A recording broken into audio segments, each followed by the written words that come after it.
Hi, I'm Mike Wittenstein, and I'm a results leader. You're listening to ResultsLeader.fm. Being a thought leader is easy. Getting results is hard.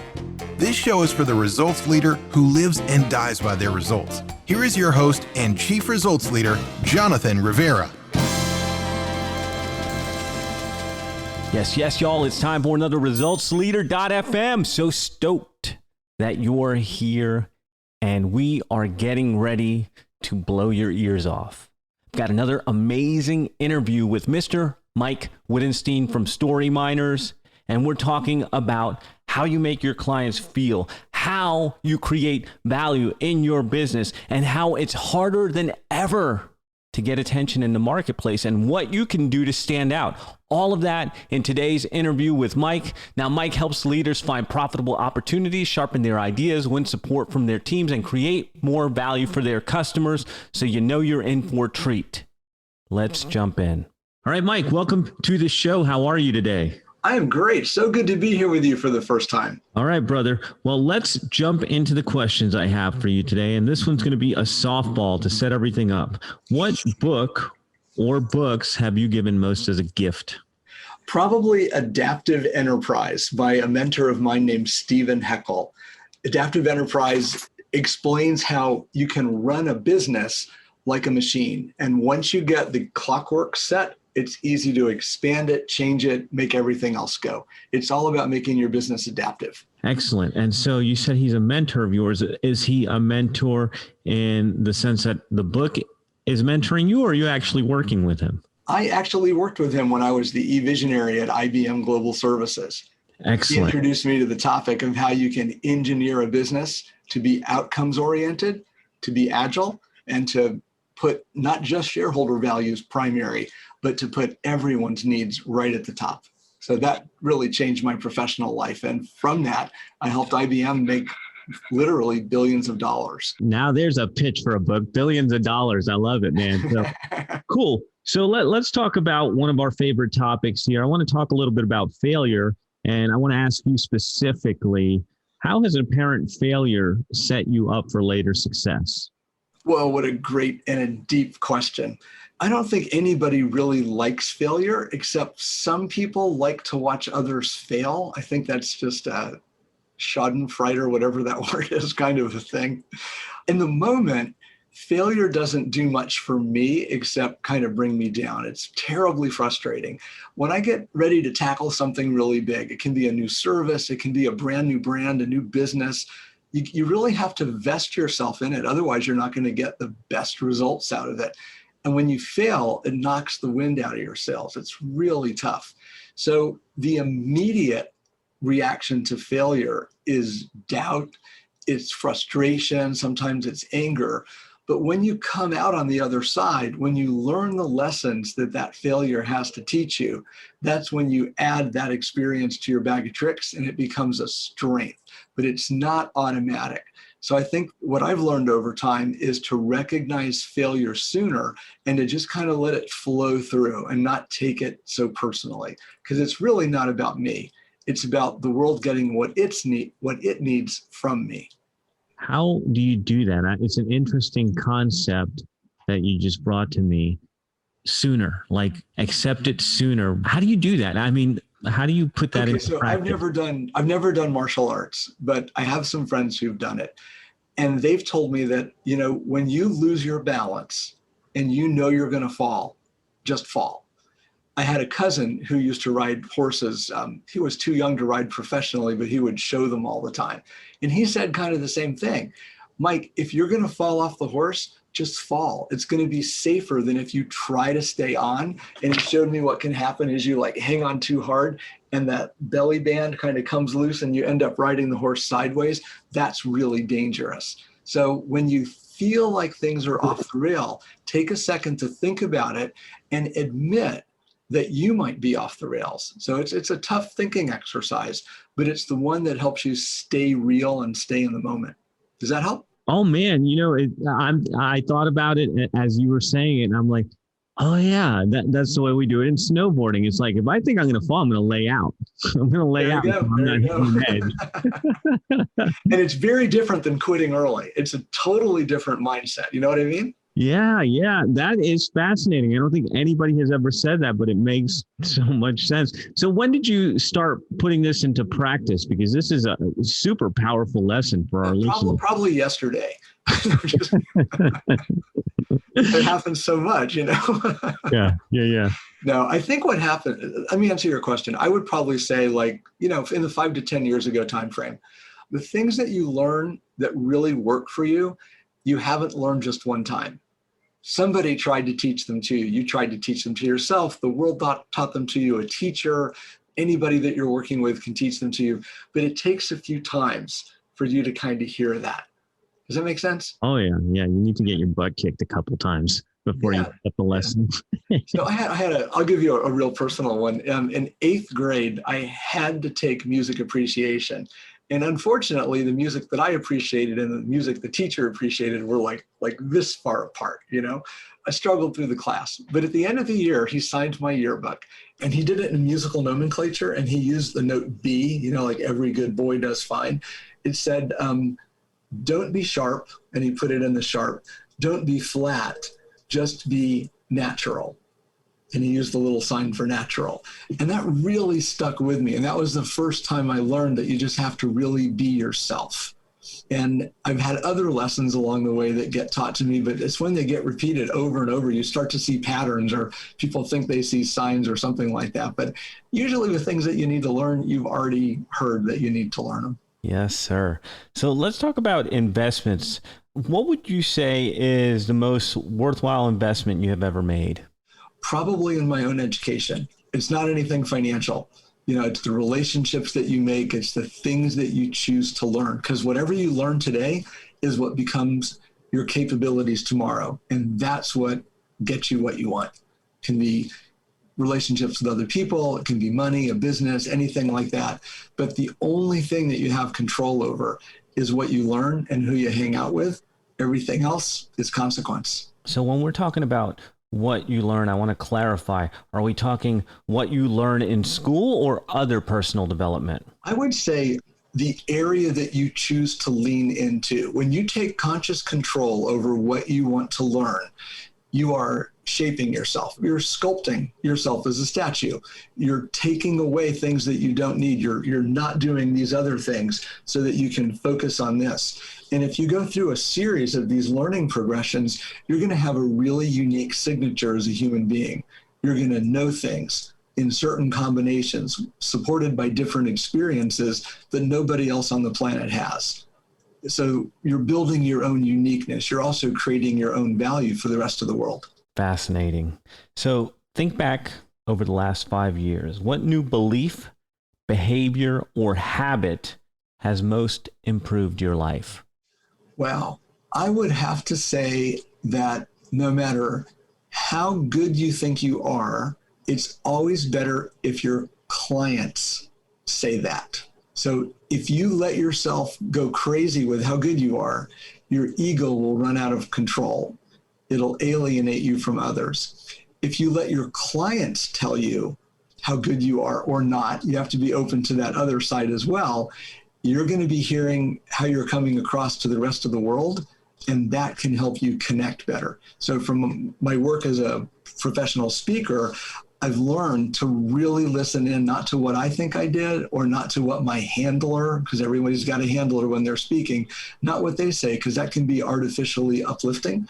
You need to really hear it from the audience's mouth. You need to hear it from the sponsor's perspective. And the same is true when you're finishing a large consulting project. You know, what did the client get from it? What was the value that they saw? What was it like to work with you? To me, that's the only meter of success. It's very little to do with like, how much money did I make on that assignment? If you're trying to grow, if you're trying to get better, if you're developing, if you want to add value to the world, you need to understand how you're coming across, and you can't do that for yourself. Somebody else has to do that. Man, so I hear you talking about feedback loops here, and I'm wondering how you put them into play. If you're speaking to an audience, how do you know how you came across to them? But that one's easy. You ask them what they came for. before you start speaking. You listen. And then when you're done, you ask them, what were the high points? What did you get out of it? What rubbed you the wrong way? Usually I'll sit at these tables of rounds or something before the before the presentation starts, ask people why they're there. Did your boss make you come? Kind of loosen them up a little bit, find out what's on their minds. What are they using my presentation as a backdrop for? Because when people come to presentations, they're usually problem solving. So if I can find out what's on their mind, I can shape my presentation on the fly to hit more people's needs. And when it's over, I'll walk over and ask a few more people, what did you take away? What was the high point for you? What were you surprised at? What did you learn that was new? Did you rehear things that you already knew? What are you going to do when you get back to the office? Those are the kinds of things. And if I get more conversational answers before and after, I know I'm on the right path. Yeah, so you've opened them up. I love it, man. So what are some bad recommendations you hear in your area of expertise? Measure things. What? Everybody wants to measure everything. It's like, you can't measure the future. You can't measure your ROI before you go out and do something. You really can't measure how happy customers are. In the customer experience side of our business, lots of people want to put in these management systems. They want to know exactly how their customers are feeling in aggregate. Can't have an aggregate measure about how people feel. It doesn't make any sense. We have aggregate feelings about how people want to vote in our last election. It doesn't matter. What matters is what each person wants, because that's the only way you can serve folks as a business, if that makes sense. So trying to measure things too early or measuring the wrong things is terrible. You can't do that. I can't tell you how many business leaders I talk to that want to vet our services based on the ROI that we promised them up front. And they're asking us to do something that's never been done before, because most of our work is about creating new services, helping companies pivot into new directions. So how can you know what the future is going to be? If you live in a world where everything is the same, like the 1950s, the Eisenhower interstate roadway system's going out, and I-10, I-20, I-30, I-40, and so on. And at every intersection with a 75, an 85, and 95, there's going to be a Howard Johnson's and 3 gas stations. It's pretty easy to predict your future. Okay, you can calculate your ROI based on when these new intersections are going to open up and when the traffic's going to be free to roll across these roads. But if you're moving into a digital business, if you're changing your sandwich shop into a ghost kitchen, if you're doing concierge medicine instead of Blue Cross Blue Shield, you can't measure your ROI because it hasn't happened yet. You have to make that future happen. So that's the number one thing. People think they know for sure, but you can't know for sure. And so how do you deal with that? Is there another way to measure success for you and for your clients, or what do you do to get them off of that? Well, you focus on making sure that the outcomes that the clients want is the business that the company's in. You can't make money unless you're creating value for your clients and your customers, unless you're creating value for your employees and your partners as well. So at the end of the day, you've got to be best at what your customers want most. So focusing on getting that alignment is the smartest thing in the world to do, because if you don't get that right, nothing else matters. And if you get it wrong, it's okay, because you can make some adjustments. But if you're not ever aiming after creating more value for your clients, you're not going in the right direction, unless you're in an illegal business. Ah, man. Cool. So now we're going to get into the namesake of the show. We're going to talk about results. We interrupt your regularly scheduled program for a public service announcement. We're going to get right back into this show, but I wanted to ask you a question. If you have been listening to the show for any amount of time and you've picked up even one single tip, then I need your help. Get the word out. Tell people about resultsleader.fm. Share it on social media, share it on your email, share it anywhere. #ResultsLeaderFM. Now let's jump back into the interview. And in your opinion, Mike, why do results matter? I think when people are asked that question, why do results matter? They believe that they do, and they have to come up with an answer that supports the fact that results matter. Results matter if both parties get the most of what they want. That's the best result that can happen. So it's really like that win-win thing. We're in so many contentious relationships right now as a country as we transition from one president to another, and we're trying to rectify those.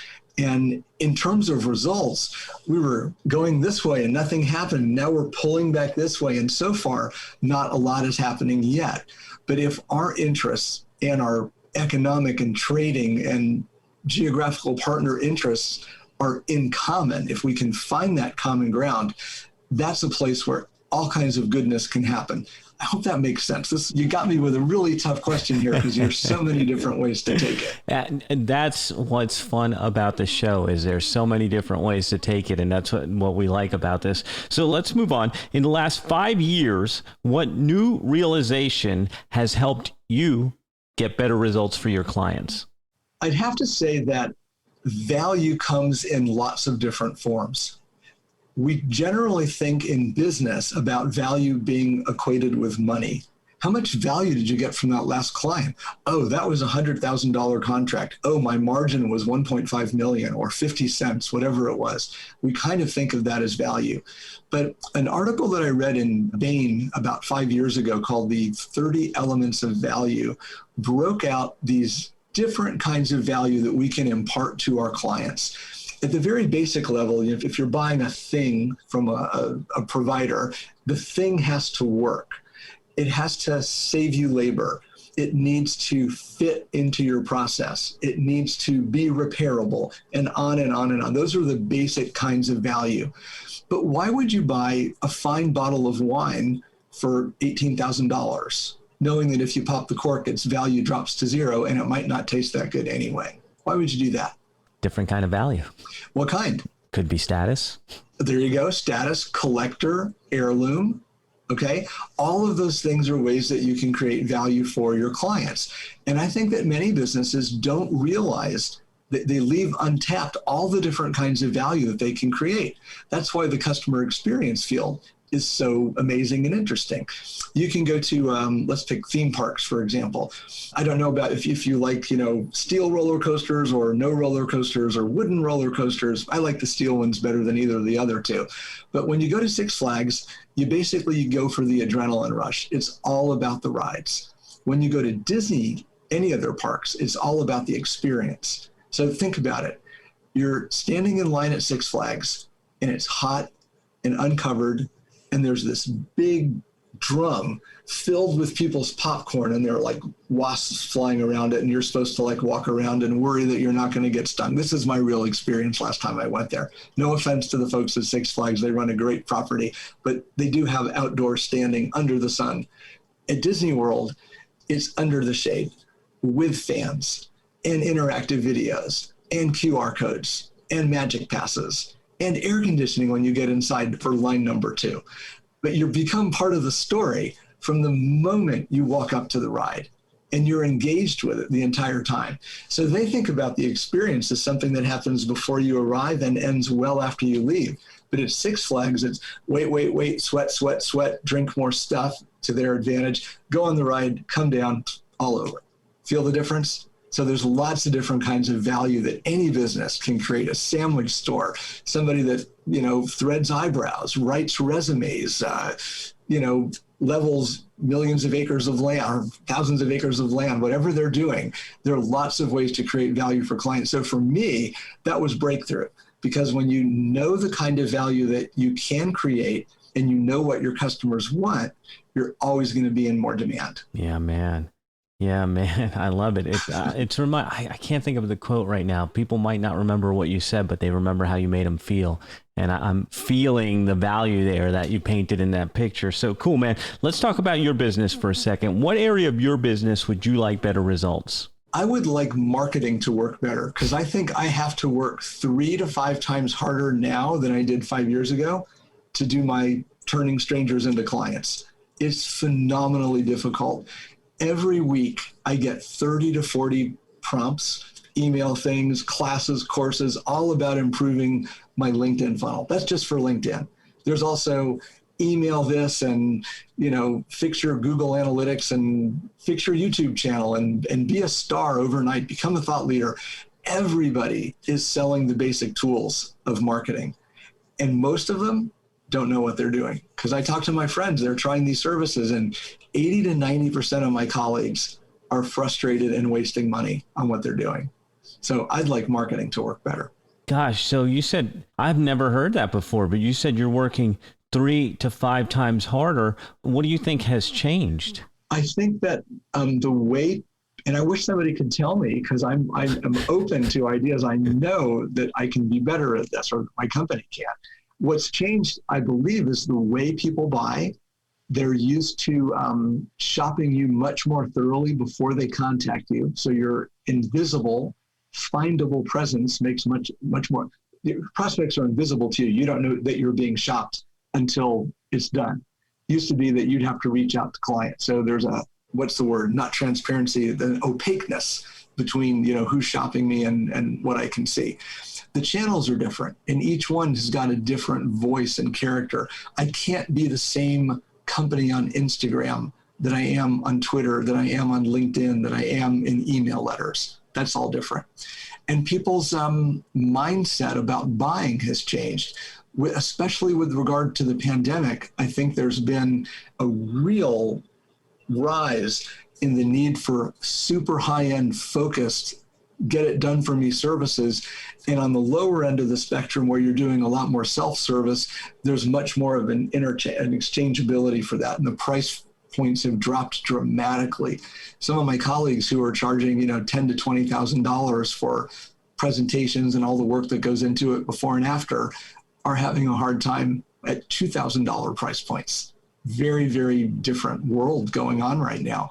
A lot of clients, I don't think, can see the value that they used to, but their needs are also different.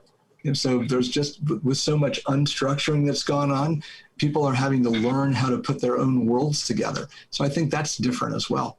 What are you seeing?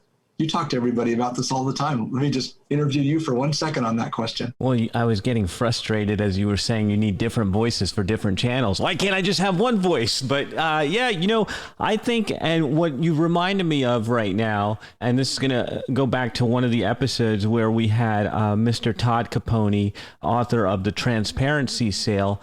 I think the way that you said there's an opaqueness now is interesting, because we can't see them when they're shopping us. And by the time they present themselves, they've already done research. They've already formed an opinion. Back in the day, in the 1900s, they had to pick up the phone and call you and ask questions. So you had an opportunity to shape that narrative. And so you don't now. Yeah. And if you should listen to Todd Capone, and I'll introduce you if you want. What he talks about is being transparent, being ultra focused on who you're dealing with, and being ultra focused on what you cannot do for people up front. And he says it endears them to you. And I happen to agree with him. Absolutely. Absolutely. Yeah. I love that. Cars are an interesting business.